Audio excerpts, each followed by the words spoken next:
பணத்தை மீட்கிறோம்னு மத்திய பாஜக அரசு தமிழ்நாட்டில் உள்ள அமைச்சர்கள், தொழிலதிபர்கள் வீட்டில் ஐடி, இடியை வைத்து ரைடு பண்ணி கருப்பு பணத்தை மீட்கிறோம்னு சொல்றாங்க. ஆனால் தமிழ்நாட்டில் உள்ள பாஜகவுடைய 3000 கோடி மதிப்பிலான கருப்பு பணத்தை கண்டுபிடிச்சி வருமான வரித்துறை இயக்குனர் அலுவலகத்தில் ஒப்படைச்ச அமைப்பு இந்த வீரலட்சுமி தலைமையிலான தமிழர் முன்னேற்ற படை அமைப்பு. நாளைக்கு காலையில் வருமான வரித்துறை புலனாய்வு பிரிவு இயக்குனர் அலுவலகத்தில் பாஜகவுடைய மாநில மகளிரணி பொருளாளர் மாலினி ஜெயச்சந்திரன் அவங்க ஒரே கிராமத்தில் வாங்கி குவிக்கப்பட்ட அதோ கருப்பு பணத்தில் 1000 கோடி மதிப்பிலான கருப்பு பணத்தில் வாங்கி குவிக்கப்பட்ட சொத்து பத்திரத்தை ஒப்படைக்கலான்னு இருந்தோம்.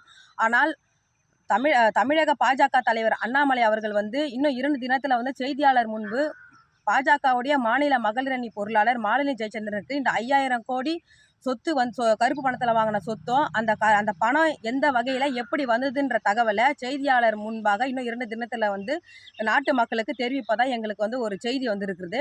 இன்னும் 2 தினத்தில் பாஜகவுடைய அண்ணாமலை அவர்கள் நேர்மையான அரசியல் தலைவரா இல்லை நேர்மையற்ற அரசியல் தலைவரா என்பது நாட்டு மக்களுக்கு தெரியும் என்பதை தெரிவிச்சுக்கிறேன். இன்னைக்கு கொடுக்க இருந்த பாஜகவுடைய மாநில மகளிரணி பொருளாளர் மீது கொடுக்க இருந்த சொத்து பத்திரத்தை ஒப்படைக்கலாம் இருந்த அந்த புகார் மனுவானது வருகின்ற வெள்ளிக்கிழமை 31/1/2024 அன்னைக்கு காலை 11:30 மணி அளவில் அந்த பத்திரங்களோட வருமான வரித்துறை இயக்குனர் அலுவலகத்தில் ஒப்படைக்கலான்னு இருக்குன்னு நாட்டு மக்களுக்கு தெரிவிச்சுக்கிறேன். செய்திகளை உடனுக்குடனும் துல்லியமாகவும் தெரிந்து கொள்ள சப்ஸ்கிரைப் பண்ணுங்க.